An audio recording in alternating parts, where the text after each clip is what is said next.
Добродојавте на Мундиалски вести на Слободен печат. Светското првенство ги пишува своите највозбудливи страници. Секој ден носи нови херои, нови разочарувања и нови моменти кои долго ќе се паметат.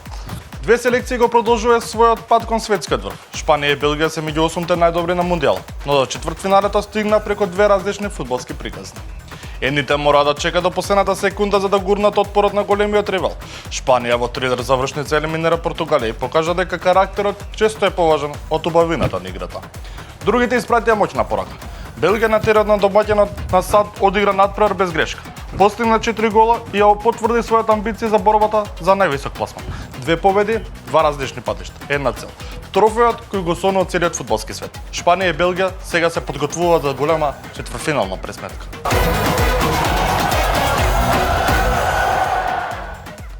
Шпанија е четвртфиналист на светското првенство. Црвената фурија во големото пиренејско дерби ја совлада Португалија со 1-0. Со гол во судиското продолжение обезбеди место меѓу најдобрите 8 селекции на турнирот.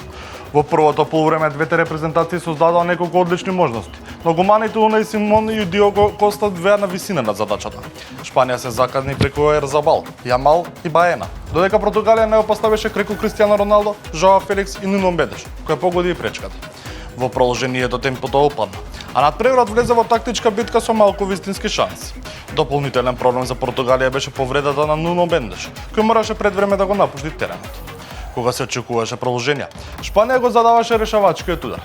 Во 91-та минута резервистите Феран Торес и Микел Мерино одлично комбинира, а Мерино со прецизен удар го совлада Диего Коста за голема победа од 1-0. Белгија е новиот четвртфиналист на светското првенство, откако во осмина финалето убедливо го совлада домаќинот САД со 4-1 и закажа дуел со Шпанија во средната рунда. Белгиците уште од првите минути ја презедоа контролата врз надпреварот и поведоа во 9-та минута преку Шарл де Кателер. Домаќинот успеа да возврати во 31-та минута, кога Тилман погоди од слободен удар за 1-1. Сепак, радоста на американците траеше кратко. Помалку од 2 минути подоцна, де Кетелер повторно се запиша меѓу стрелците и донесе ново водство на Белгија пред заминување на одмор. Во второто полувреме, избраниците на белгискиот селектор целосно доминира. Ван Акен во 57-та минута зголеми на 3-1, додека искусниот Ромелу Лукаку кој влезе од клупата во самиот финиш ги постави конечните 4-1. САД се обидува да се вратат во надпреварот, но не успеа да најдат решение за расположението Тибо Куртоа, кој со неколку сигурни интервенции сочува предноста на својата репрезентација. Со оваа убедлива победа Белгија обезбеди место во четвртфиналето, каде ќе се сретне со селекцијата на Шпанија. Барање клуб преку Инстаграм до една најубавите приказни на светското првенство. Голманот на Зеленородските острови Возиња стана вистинско откритие на турнирот. 40-годишниот чувар на мрежата ги воодушева љубителите на фудбалот со своите извонредни настави, особено на дуелите против Шпанија и Аргентина, каде што се серија фантастични одбрана го привлича вниманието на светската јавност. Она што ја прави неговата приказна уште повпечатлива е фактот дека непосредно пред почетокот на Мундијалот бил без клуб и преку социјалните мрежи се обидел да продаде нов ангажман. Во тоа му помогнал поранешниот фудбалер на Милан, Родни Штрасер, кој го советил целосно да се фокусира на настапите на светското првенство, убеден дека добрите игри сами ќе му ги отворат вратите кон нов клуб. Токму тоа и се случи. Благодарение на блескавите партии, Возиња стана еден од најпопуларните голмани на турнирот и значително ја зголеми својата популарност со социјалните мрежи. А веќе се очекува наскоро да ја продолжи кариерата во далеку поатрактивна средина од онаа што ја посекуваше пред почетокот на светското првенство.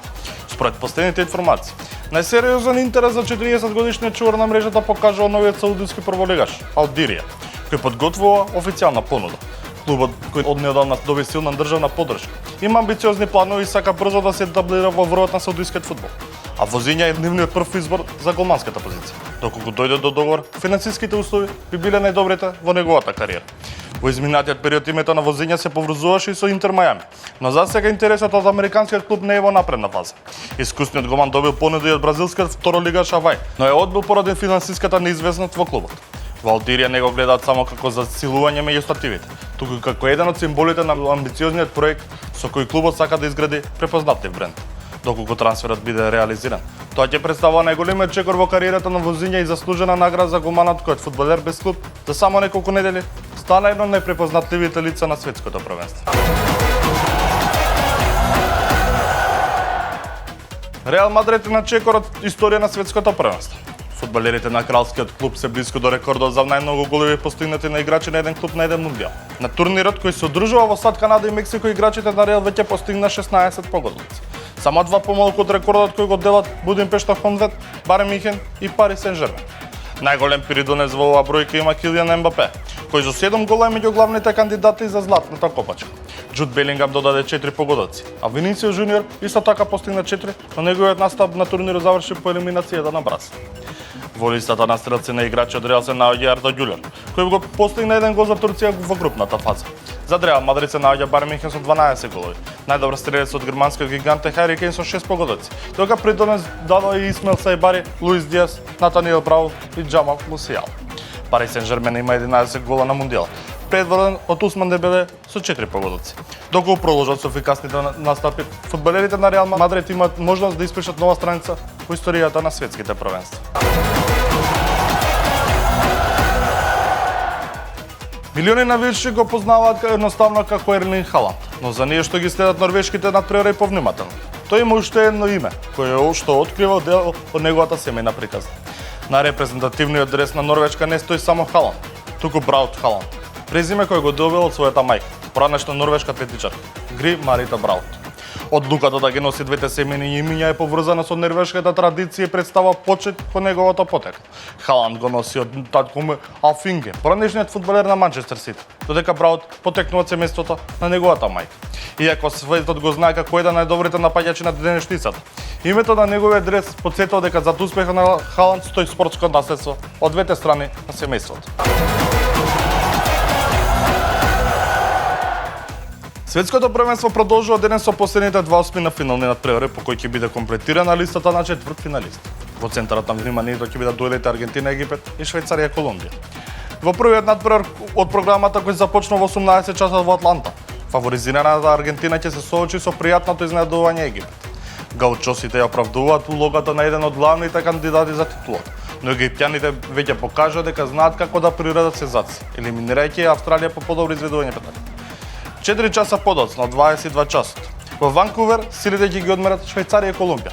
Швајцарците досмина финалето стигна со сигурна победа на Алжир, додека Колумбија минимално е совлада Гана. Се очекува неизвестен надпрев во кој нијанси би можеле да го решат патникот меѓу најдобрите 8 селекции на турнирот. Победниците од овие две средби ќе се соочат во четвртфиналите на светското првенство.